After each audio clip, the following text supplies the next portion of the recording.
ना किसी की बराबरी करनी है, ना किसी से आगे जाना है। बस कुछ सपने देखे हैं मैंने, उन्हें हकीकत बनाना है।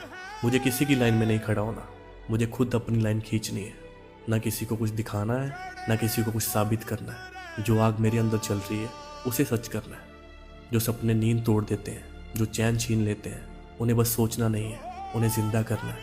अब चाहे वक्त लगे, चाहे लोग हंसें, चाहे मैं अकेला हो जाऊं, पर मैं रुकूंगा नहीं। क्योंकि इस बार दुनिया को नहीं, मुझे अपने अंदर की आवाज़ को जवाब देना है। इसलिए याद रखना, ना शोर मचाना है, ना भीड़ इकट्ठी करनी है।